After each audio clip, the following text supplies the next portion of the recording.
The clocks spring forward in just a few hours, marking the return of daylight saving time. But in Alabama, there's already a law on the books that could end the twice-a-year time change. Today, we asked people whether they'd support keeping that extra evening sunlight all year. In 2021, Alabama lawmakers passed a bill that would keep the state on daylight saving time all year. Governor Kay Ivey signed it into law, but it can only take effect if Congress changes federal law that currently prevents states from making that switch. For now, the twice-a-year clock change continues. But with spring approaching, many people say longer evenings with sunlight help them stay active and get more done after work. I feel like once the sun goes down, I'm ready to get ready for bed. Yeah, no, I agree. I mean, I feel as if waking up in the morning and it's still a little dark, I feel like I'm getting ahead of everything. And then by the time the sun stays out after work, I just feel like I'm able to do more. At 63 going on 64, I don't drive at night, so it gives me a little longer to drive, basically, so I enjoy it. I do enjoy more hours of daylight. That way I can get outside with my grandkids after work and we can go do stuff. Some people we spoke with say changing the clocks twice a year feels like an outdated tradition, pointing out that many daily routines, from work to sleep, already follow natural daylight patterns. I think it's part of an old tradition that's birthed out of the farming industry, and I think it gives us more time, more daylight throughout the year. It does have an impact on my eating schedule, my routine. I do see that it has an impact and all that. So honestly, I'd be more opposed for just staying regular as your body adapts with the sunlight anyway. Alabama is not alone in pushing for a change. Since 2018, at least 19 states have passed laws or resolutions supporting permanent daylight saving time. But they're all waiting on Congress to act. We like having the extra hour of sunlight in the evening. I don't think there's any reason why we should change. Messing with our clock time messes with us. Until Congress changes federal law, the clocks will keep moving forward in the spring and back again in the fall. If that ever changes, Alabama could join other states looking to keep daylight saving time year-round. Well, I think it is unfortunate. Everyone was waiting to see who would be the next supreme leader. Now we know. Former CIA Director General David Petraeus weighing in on the implications of Iran's selection of its new supreme leader. Mujtaba Khamenei is the second son of former supreme leader Ayatollah Ali Khamenei, who was killed in the U.S. and Israel's opening strikes in the war. We assume that he will be a continuation of what his father was, which is a very hardline ideological cleric. President Donald Trump has said he would view Mujtaba Khamenei's elevation to supreme leader as, quote, unacceptable. Amid continuing strikes on Iran, Israel vowed Sunday to target whoever succeeded the late Ayatollah. Iran also continuing its strikes on Israel and other targets in the Middle East. Meanwhile, U.S. officials announced the death of another U.S. service member in the war. U.S. Central Command says the service member died from severe injuries received during Iran's initial attacks across the Middle East. This is the 7th U.S. service member killed in action during Operation Epic Fury. The announcement came just one day after the dignified transfer of the remains of the 6 other troops killed in the first days of the war with Iran. I'm Reed Binion reporting. Iran has a new supreme leader. What does that mean for your military effort and the confrontation with the United States and Israel? That means the system is quite functioning. So the United States says it's drastically degraded the Iranian military, the capabilities as far as missiles is concerned, drones is concerned. How much longer can you do this? That is one of the false narratives that the United States government is producing. Iranian military is quite strong, as you see, because they have the motivation, they have the arms that they need, which are produced in Iran. As a matter of fact, we are not dependent on any other country for weapons and arms. So your side is ready for a long war if the United States and Israel choose that. Do you consider this an existential threat to the Islamic Republic? It is an existential threat to the Islamic Republic, and therefore we have to stay with full might, as we are doing now. Is your side seeking, or will you seek, a ceasefire with the United States at this point in time, and with Israel? I don't see any room for diplomacy anymore, because Donald Trump has been deceiving others and not keeping with his promises. And we experienced it in 2 times of negotiations, that while we were engaged in negotiation, they struck us. How does all of this end then? If you say right now there's no room for negotiation, President Trump says he wants complete surrender, what does that lead to?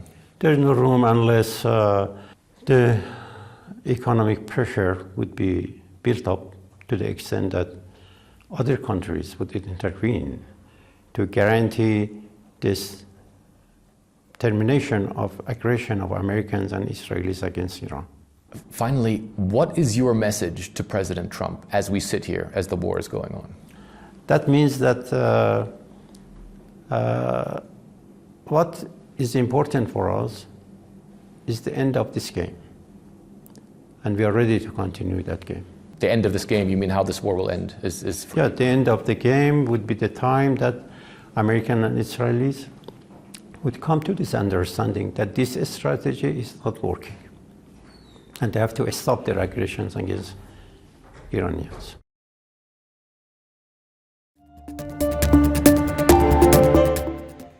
These are the beautiful rural pockets just outside of Tulsa, Oklahoma. We're about 30 miles to the southwest in Beggs, Oklahoma, and you see the gravel roads that go on for miles. And up this gravel road, unfortunately, as the camera trains and sees that emergency vehicle there, 2 people lost their life on Friday night as a twister moved through here, 2 others injured. And you see the visuals, they are remarkable. Roofs literally ripped off of homes. You could see the interiors of some of the homes, unfortunately. And thankfully, this is not an overly populated area or there would be much more death and destruction. But 1 death is enough. That married couple that did lose their life on Friday. And we are told that first responders were out at least until 4 a.m. on Saturday amid the elements, and that is severe weather, thunderstorms, lightning, hailstones, and rain, canvassing this area, making sure that there were not more injuries and deaths. And you see also from above this farmland with just structures strewn all over in every direction, hundreds of yards, the debris fields. Now, this is not the only area that took hits here in Oklahoma.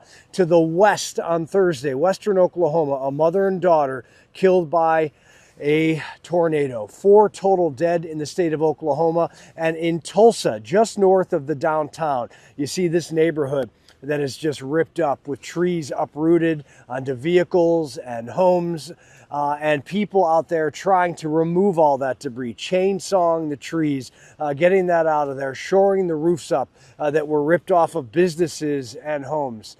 And that is what we're seeing. American Red Cross on the ground, as well as other aid groups trying to help the so many people affected by these storms and displaced. The state of Michigan, at least 4 people dead there with dozens of injuries. So in total, 8 people have lost their lives in this severe outbreak. Multiple tornadoes. National Weather Service still analyzing all of the data on the ground and back at their headquarters, trying to figure out exactly what has occurred in the past couple days. This is the beginning of severe weather season, and in the southern plains and Great Plains and in the south, we expect more, a lot more of this severe weather. As a matter of fact, later this week, we could see another round in this exact area.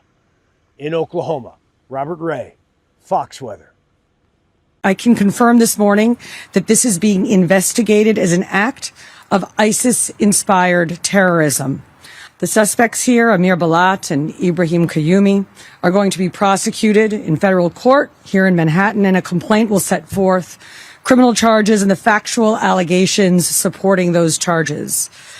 2 men, Amir Balat and Ibrahim Kayumi, traveled from Pennsylvania and attempted to bring violence to New York City. They are suspected of coming here to commit an act of terrorism. There is video of these 2 individuals throwing 2 devices towards the protest. The police department has determined that these were improvised explosive devices made to injure, maim, or worse. Thanks to the swift and decisive actions of NYPD officers at the scene, both men were immediately taken into custody, and the devices they brought taken off of our streets. you are a veteran of the post 9/11 wars. You served in Iraq. Just what this week has been like for you, what memories have been brought up of your time in Iraq? You know, as someone that lives with PTSD, it's not been an easy week. And two, like I have a lot of fear that we're about to make the same mistakes that got me into that war in 2005. But mostly it's really, made me think about the men that I serve with, my friends, my best friends, the ones that died, their family. I do talk to them, interact with them a lot. It has also made me very angry that this government has such a cavalier attitude towards, human life. Now, obviously, President Trump, at certain points, has promised that this will be a short war. Do you believe him, and why? I don't know. And I don't believe him because he hasn't described what the goals of this war is. What does victory look like? If you can't describe victory, it means that you're going to keep searching until you, quote unquote, find it. That could take forever. That could be short. The other problem is that we don't know what the end result is in the region. We may be out of a war, in the shooting war, but we may have destabilized the region that's going to be getting us more involved in the future. Whether it is, destabilizing, Israel and its neighbors, or Qatar and its neighbors, or Saudi Arabia. We don't know how this all ends. We don't know who's going to take over Iran. And so we may be out a week, 2, 3, who knows, but we may end up being even deeper involved in Middle Eastern, politics and the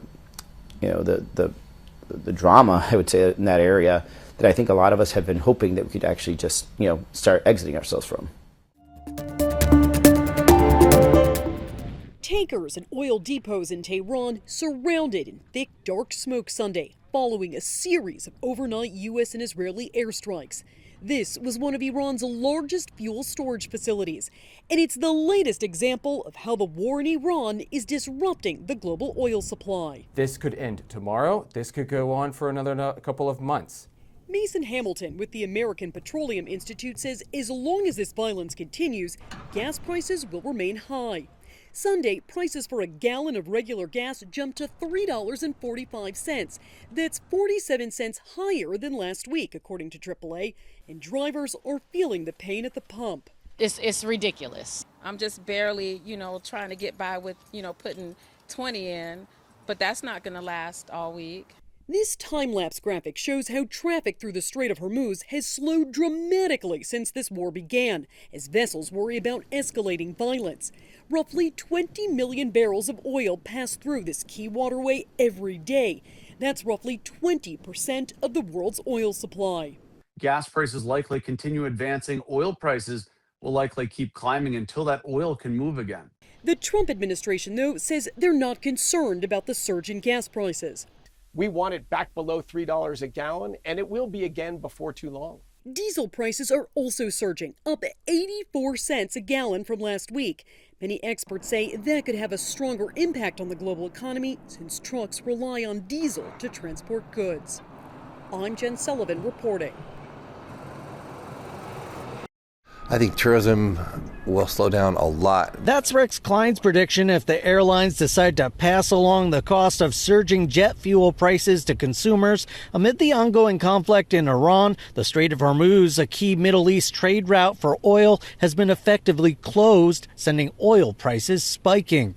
United Airlines CEO Scott Kirby telling CNBC last week that the impact on ticket prices will, quote, probably start quick. Back at SFO, Klein, who just arrived from Germany, not surprised. Oh yeah, absolutely. I mean, it's expensive already. So yeah, its prices are going to go up. Everything's going to go up, and you can't tell what's going to happen from one day to the next. Nearby in baggage claim, Brittany and her son. Expensive enough as is, but the flight was packed, so people might pay it. The crisis in the Middle East also causing ballooning prices at the pump. It was quite a bit higher than what I was expecting. Sticker shock all over the Bay Area, where prices jumped noticeably overnight. AAA says as of this morning, the national average price for a gallon of regular went up 4 cents in 24 hours to $3.45. In California, gas prices spiked 8 cents over the same period to an average of $5.15 a gallon. President Trump addressing the situation in a post to social media Sunday saying, quote, short-term oil prices, which will drop rapidly when the destruction of the Iran nuclear threat is over, is a very small price to pay for USA and world safety and peace. Only fools would think differently. It's already like a big discipline to work and budget, and with gas prices going up, it triples the workload, the budgeting. San Francisco's average prices are nearly 70 cents higher than a month ago, and at this gas station in Burlingame, a gallon of regular is sitting at $5.69. It is frustrating, yes, of course. I mean, people drive, right, every day. So, yeah, it's accounting for a bigger portion of the cost every month for me.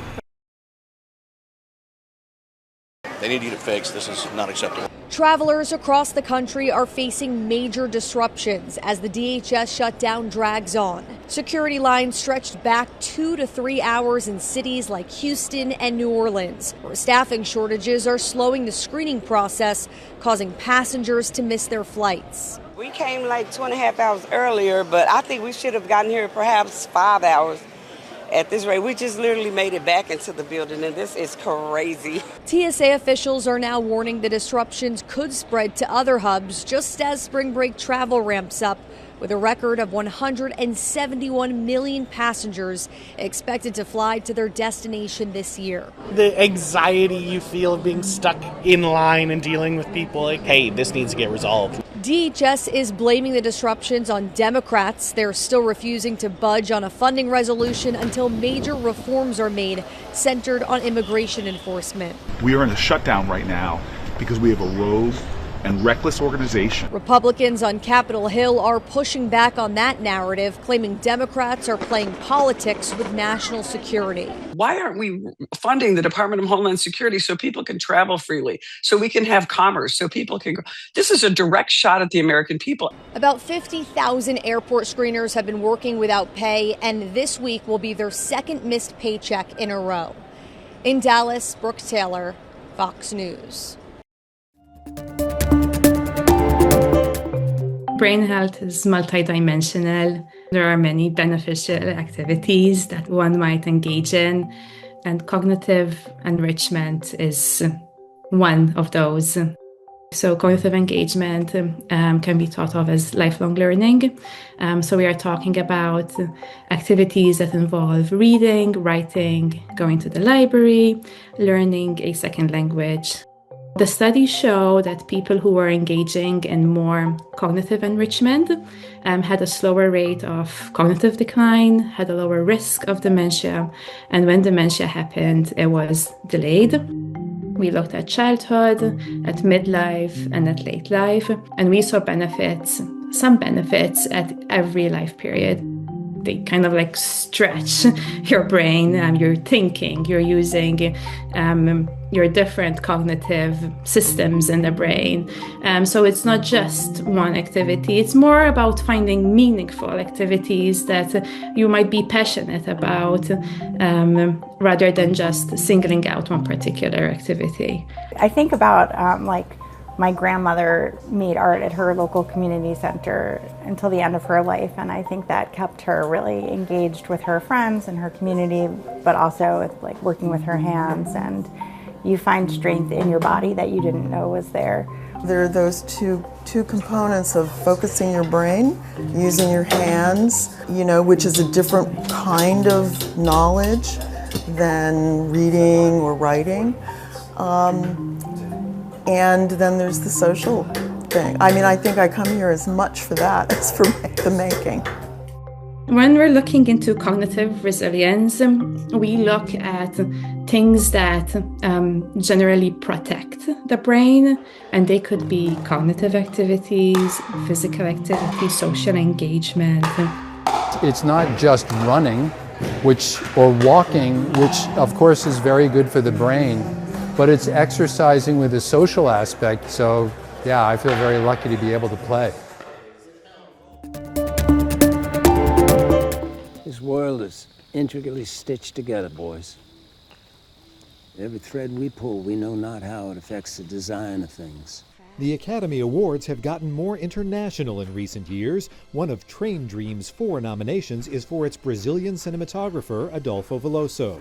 Meanwhile, Brazil's The Secret Agent also has 4 nominations, including Best Picture and Best International Feature, an award won last year by another Brazilian film, I'm Still Here. In this moment we live in, I feel like it's amazing to represent not only Brazil, but Latin America, to represent all the immigrants in a very delicate moment. And I feel like this only shows how people all over the world are amazing, and we should be hearing everybody, and we should be paying attention to all those voices. Of course, it was our friendship. Hillel had the key that made Flea and Anthony sound the best they could be.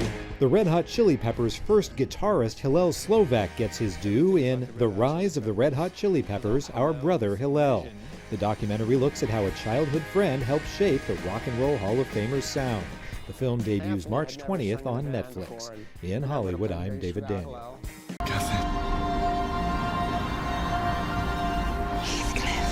Wuthering Heights fell to 5th place, taking in $3.8 million. I got next. A goat. A goat? $6.6 million put Goat at number 4. The corrupt are going to see life is here and it's coming to you from the monsters. Yes. The Bride opened in 3rd place with $7.3 million, far below expectations. Hello? Hello, Sydney. Did you miss me? After a strong debut weekend, Scream 7 fell more than 70%, earning $17.3 million for 2nd place. Fellow animals! The humans have stolen their last inch of land from us. There he is. We gotta fight back! Hoppers leaped to the top of the box office. The animated adventure opened with $46 million, Pixar's first original hit in nearly a decade. In Hollywood, I'm David Daniel.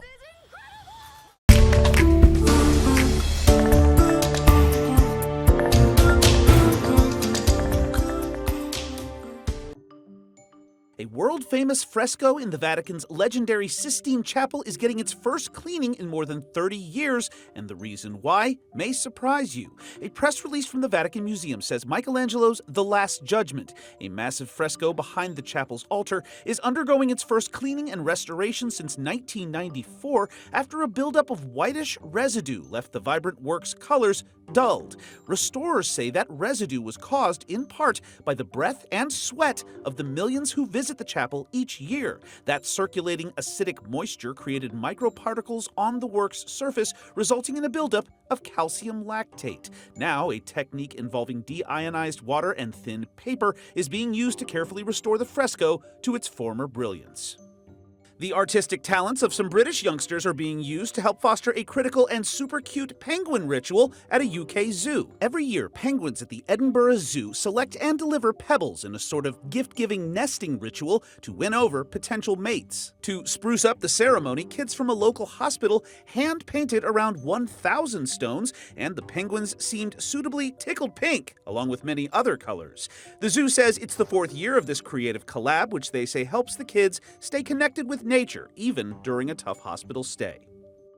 Finally, Mother Nature has broken out her paintbrush and crafted a rare super bloom in the hottest place on Earth. For the first time in a decade, California's Death Valley is flushed with lush flowers of many colors following recent rains. Fans hoping to catch a glimpse should get a move on. The flowery phenomenon is not only rare, but short-lived, as the area's infamous brutal temperatures will soon spike and smite the colorful ground cover.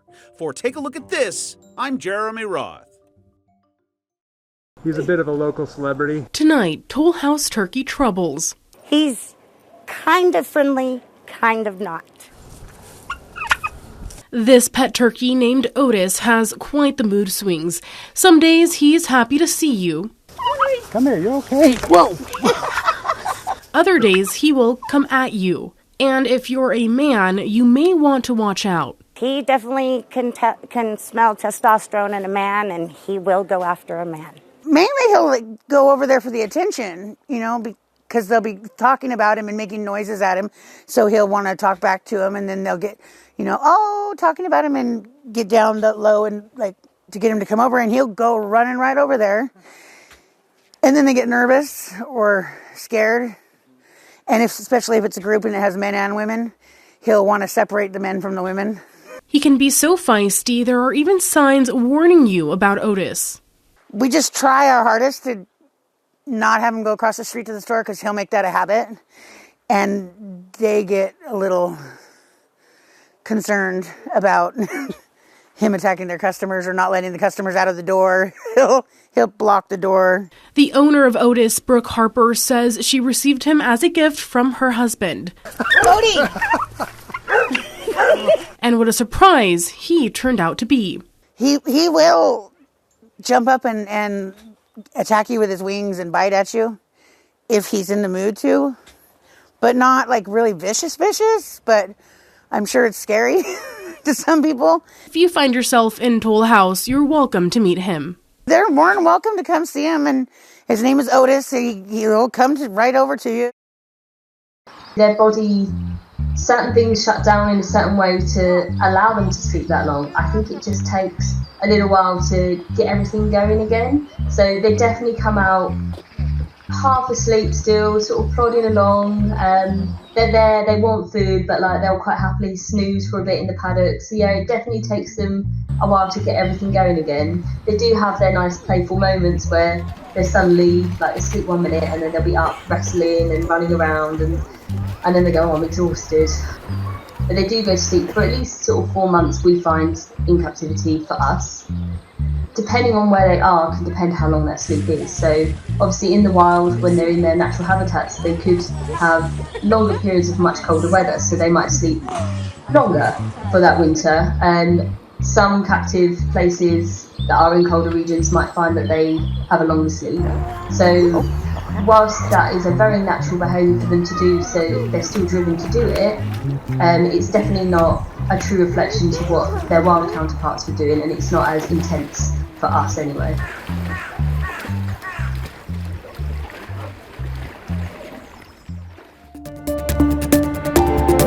Fox 54 Plus has your news, sports, and weather. Start your evening with Fox 54 at 5:30, delivering the latest headlines and live reports straight from the scene. Then, stay informed with Fox 54 News at 9, featuring your Tennessee Valley certified most accurate weather impact team, tracking everything from tornado threats to traffic delays during severe weather. Fox 54 Sports Extra brings you more of what sports fans crave, with deeper insights, expert analysis, and all the action that matters most. On Fox 54 Plus, you'll also find Alabama politics, plus 24/7 weather radar and real-time forecasts to keep you ahead of the storm. Looking for a quick recap? Don't miss Fox 54 Week in Review, highlighting the biggest stories of the week. Jumpstart your morning with Morning Rush, fast-paced news updates featured with uplifting stories from across the globe. Get your entertainment fix with Getting Real, where we break down movie reviews, top 10 lists, and spotlight the newest film. Die Hard fan? Locked On Sports dives deep into the Crimson Tide, the Tigers, college rivalries, and pro action. True crime warrior style? Killer Cases brings you gripping real-life stories that stick with you. Hungry for more? Cooking with Style serves up mouth-watering recipes that are easy to make and impossible to resist. From movie previews before you head to the theater with Take a Look, to must-know headlines from across the region and around the world with In the News. Watch all of these shows on demand and also on the Fox 54 News app. Available on Android and iOS devices. Streaming 24/7.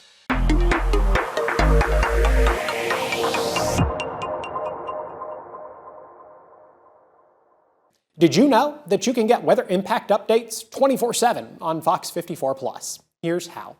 Go to Fox 54 Plus on your Roku, Fire TV, Apple TV, or Samsung. Once you're on the main screen, push the down arrow and click on the Fox 54 Plus Weather Impact 24/7 block. Here, you'll find radar, current temperatures and conditions, traffic cams, forecasts, and more, all available on demand. Want to get back to the main channel? Just push the down arrow and click on the 24/7 stream button. It's your weather impact updates 24/7 on Fox 54 Plus. Start streaming today. There's more to Fox 54 Plus with the Locked On Podcast Network. From the Tide to the Tigers, from college teams to pro, The Locked On Podcast Network gives you insights and analysis you just can't find anywhere else. These kids, they want to play. I don't think so. I think it was Chad Baker Mazzara. Locked On Sports, streaming every day of the week and right here on Fox 54 Plus.